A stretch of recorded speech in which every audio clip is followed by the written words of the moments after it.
Welcome back to Diabetic Good Files, where we explore the science, the physiology, and the clinical medicine behind diabetic foot disease, wound healing, and limb salvage and amputation prevention. So, today we're going to be talking about a question that we sometimes hear. My wound is healed, but why does my skin feel tight? And not my skin feels tight. I might have an abscess, an infection, or cellulitis. Not that, okay? When they're healed, they're going through that remodeling phase. Sometimes they feel like their skin is pulling. They feel like the skin is stiff along the area. They'll say, if it's healed, why doesn't it feel normal? And the interesting part, the tightness is not part of their imagination. It's actually a result of one of the most fascinating things that are engineering project in the human body that we evolved to be able to do. Okay. Our body is an incredible rebuilding organ. That's why I said, people, your skin can do a lot of things. It's the largest organ, right? And that's why I call it skin gardening. Your body can heal itself. It's just that we're removing the things that are blocking it from healing. Okay. So healing isn't just about replacing skin. So one of the biggest misconceptions is believing that wounds heal by simply replacing damaged skin. That's not how it happens.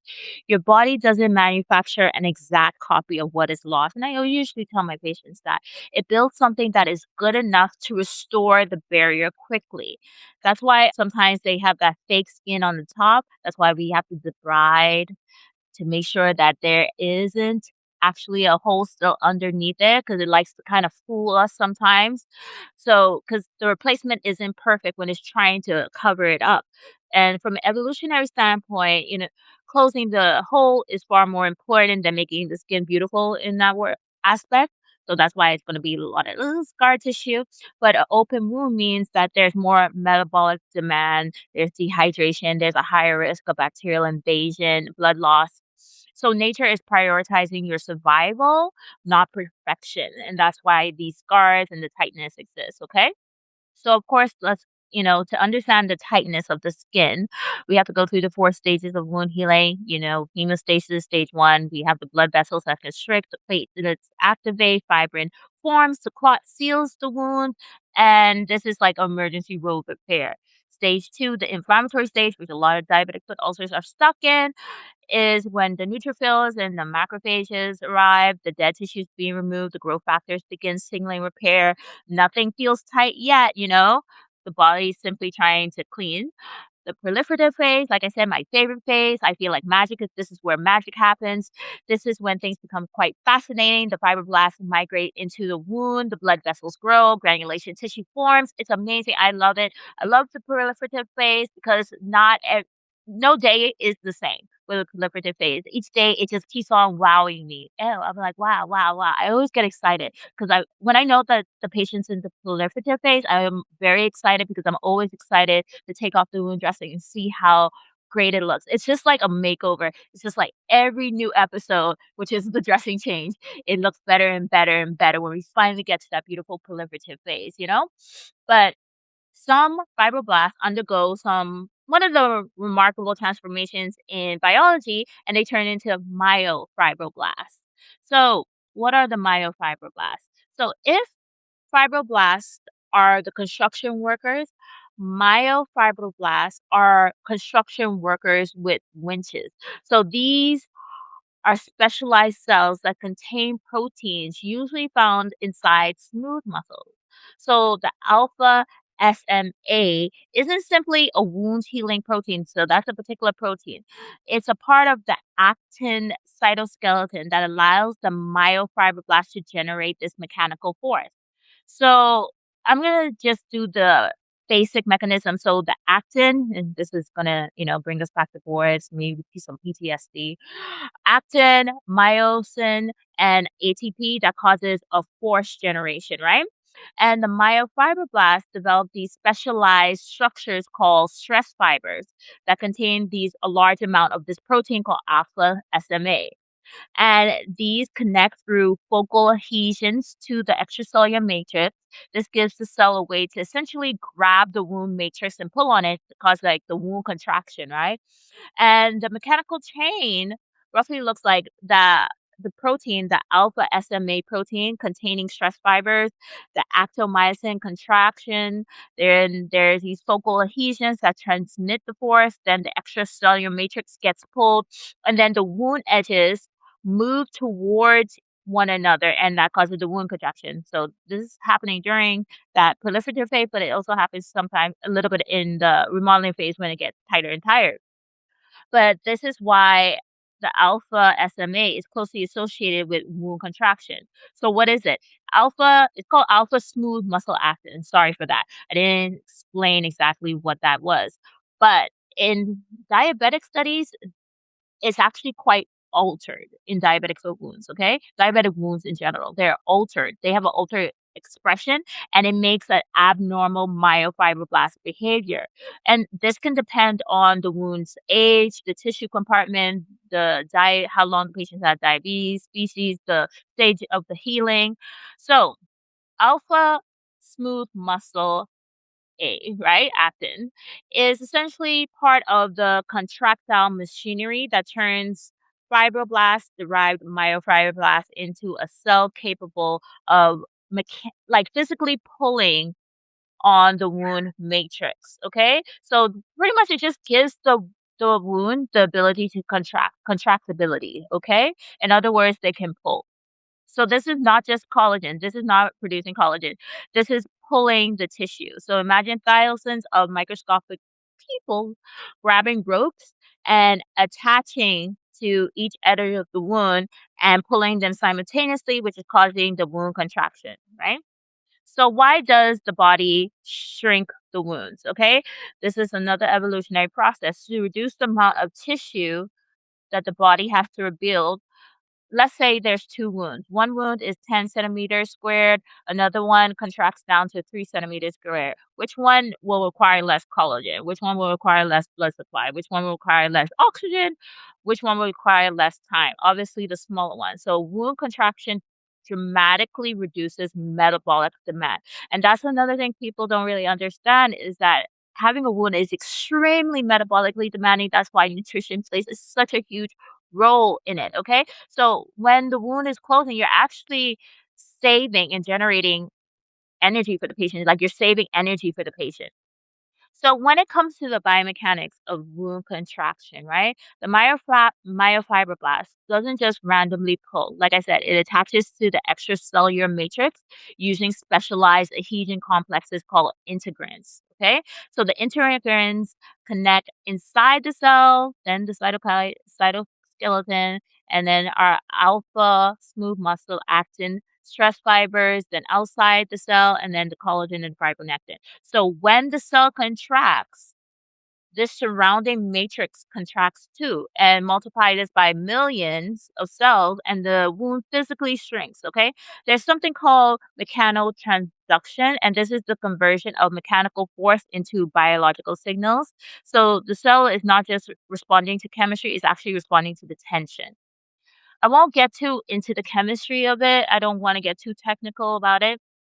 But why does your scar feel different? Okay, so normal skin is incredibly sophisticated. It contains the collagen, the elastin, the hair follicles, the sebaceous glands, the sweat glands, your sensory nerves, your blood vessels, your reet ridges, pigment cells, and then immune cells. And scar tissue is much simpler. Its primary job, which is scar tissue primary job is just for structural support, definitely.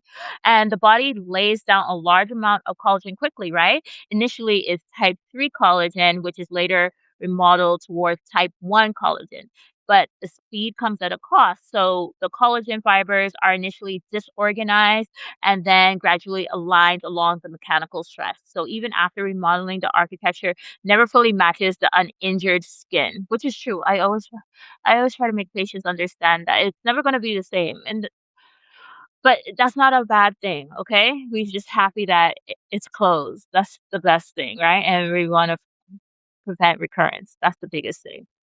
But why isn't it elastic? With patients saying that it's still tight, it feels tight, right? So normal skin has good elastic ability, right? It's like a spring. But scar tissue is quite thick. It's like a thick canvas. And the reason why is scar tissue contains fewer elastic fibers. It has altered collagen, organization. It has fewer skin appendages. It has reduced hydration and different mechanical properties. So instead of stretching, the skin usually resists movement. So every time the surrounding skin moves, it feels like the scar is getting pulled. So that's that tightness, right? But the thing about the tightness, it actually does change over time. So many patients think healing ends when the wound closes, and that's not true, right? You're going through the remodeling phase. You have to prevent it from coming back. So even not even when it's closed, closure is just a beginning. Closure is actually the beginning of the final stage of wound healing, which is the remodeling phase, right? And remember, it can last up to 6 to 18 months, even sometimes longer than that. So this is the phase where the patient literally has to be very highly diligent, okay? I know when patients' wounds heal, they love to just get back to normal, just carry on with their day, resume physical activity, but this is still a very sensitive phase where you have to do due diligence and the things that need to be done to maintain that skin integrity and let it continue to heal, right? So during the remodeling phase, we know the collagen fibers are being broken down and rebuilt. The fibers are trying to become more organized. The cross links are maturing. The tensile strength is trying to increase, right? But remember, it will never be the same tensile strength as it was before the prior injury, right? And the stiffness does actually decrease with time, and the scar actually gradually softens with time. The scar can become more pliable, but rarely does it regain its full elasticity that it had prior to it having the wound. Another thing that happens with the tightness is the dryness, okay? The reason why the patients have this dryness, right? The healed skin feels dry is because it has fewer functioning sebaceous glands, fewer functioning sweat glands, fewer functioning hair follicles. So these structures are not always regenerated during injury. So without the normal oils and sweat, the skin does lose a little bit moisture easily. I had a patient complain about how dry that area is, but didn't reopen, which is good. But the dry skin doesn't glide over underlying skin as well, right? It grips. That's the tightness. So that increases the sensation of the tightness as well and can make the scar more prone to cracking if moisture isn't appropriately applied. Go by your doctor's recommendation of what type of moisturization to use along that area. I love a diabetic lotion, but it's specialized for diabetics. And remember, don't ever put any of it in between your toes. Don't oversaturate. Just go by your doctor's instructions. Another thing that comes around is the nerve regeneration. So we already know when a wound occurs, the tiny nerve endings are damaged. And as they regenerate, I do have the experience. Patients do start feeling having sensation, a little bit of sensation back. Like they have tingling, they may have itching, they may have burning, they might have hypersensitivity and intermittent tightness. And this reflects the ongoing nerve recovery rather than recurrent injury in many cases. So, why does the diabetic wound feel different? So, healing often is slower, especially in our diabetic patients, because we already know a lot of things are impaired during diabetes. It impairs your blood flow, immune function, and your cellular repair. A prolonged healing process can mean longer inflammation, prolonged fibroblast activity, more collagen deposition, larger scars, and then peripheral neuropathy adds another layer. Some patients perceive the intense tightness, others can almost feel nothing. So, neither experience necessarily reflects the true mechanical state of the tissue. But why doesn't every chronic wound just contract, right? Because diabetic wound healing involves simultaneously a bunch of all these abnormal failures that are happening, okay? So we have to conceptualize that, with diabetes, we have hyperglycemia, we have the AGEs, we have reactive oxygen species, we have chronic inflammation, we have impaired fibroblast function, we have an abnormal TGF beta signaling, we have altered myofibroblast differentiation, we have abnormal alpha-SMA expression and function. We have defective actomycin contraction. We have abnormal extracellular matrix deposition and remodeling. So there could be it's not gonna be normal, okay? There's a failure in wound contraction. And then on top of that, we have to think about diabetes and the peripheral arterial disease that affects a lot of patients. So we'll have impaired oxygen delivery, impaired cellular metabolism, impaired angiogenesis, impaired tissue repair. And then with the neuropathy on top of it, we can have continued mechanical stress, which is why offloading is such a big deal, right? And if the patient's wound is consistently being exposed to this repetitive trauma or offloading failure, the wound cannot escape this injury cycle. Now, when it comes to the plantar aspect of the foot, we have to think of it like it's not a normal part of skin, okay? The bottom of your foot is unlike most other skin, right? It experiences the whole body weight. It experiences shear forces. It experiences torsion. It experiences repetitive loading. It experiences the ground reactive forces. So even a well-healed scar must withstand thousands of loading cycles every day because scar tissue is less elastic. Patient, like I said, they could feel that tightness and stiffness when they're walking, especially even really early on in the healing.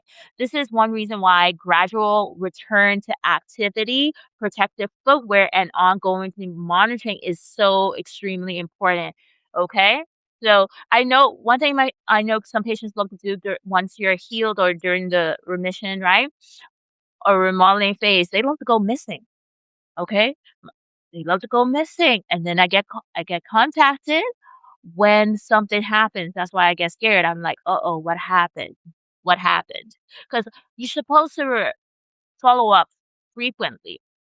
Like, we slowly let go of the follow-ups, not slowly let go. It's just like 1 week, now every 2 weeks follow up, every 3 weeks follow up, every 4 weeks follow up. That's how I do it, right? I do it a gradual, right? And I watch how you take care of the wound after the closure and how it looks that first week. And then 2 weeks because honestly, once they finally heal, they are so happy, and honestly, they're tired of seeing the doctor. I'm being honest because it's like the bills that are associated. So patients are very happy to be let go so that they don't have to see you every other day or every 3 days.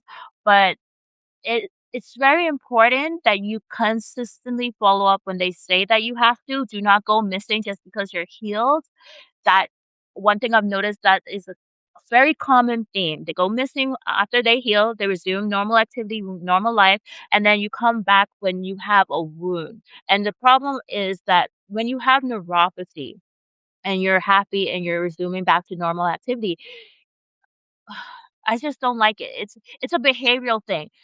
You come back when it's infected again, okay? Some do come back when they notice something, but it's it's the thing that patients want to return back to the normal lifestyle. They don't want nobody wants to feel that they have a disability or illness. We have a lot of things to look after. People have bills to pay, work, family relatives, things like that. Nobody wants to just keep have that on the list, if that makes sense. Another chore to do. And I understand that, but it makes it harder when the ulcer comes back or you have a new ulcer somewhere else and you get to that area where it's a amputation risk because the infection got too far. So I always try to make patients understand that this time, the remodeling phase is extremely, extremely important. Now you're the big dog in this now. You're the key person. You're gonna have to look after this like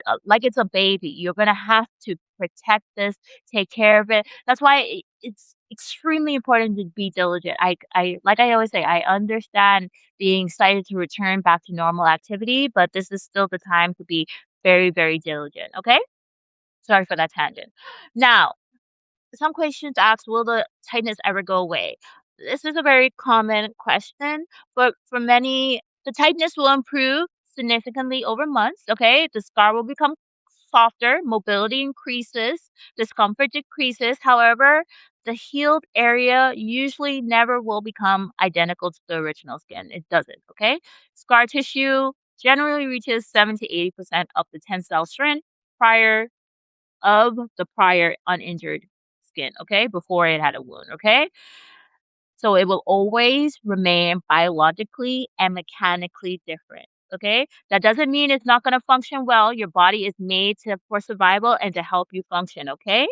But it will function differently along that area. And that's why you have to baby that area. Always take care of that area once you are fully closed. Okay. And follow up with the doctor. Okay. Because this is the time that we have to prevent the recurrence. Okay. And now, another thing, when does the tightness not feel normal? Like I said, that's why I was trying to differentiate tightness, normal healing tightness compared to tightness like you might have cellulitis, you might have an abscess in there, something might be going wrong, okay? Mild tightness is normal, okay?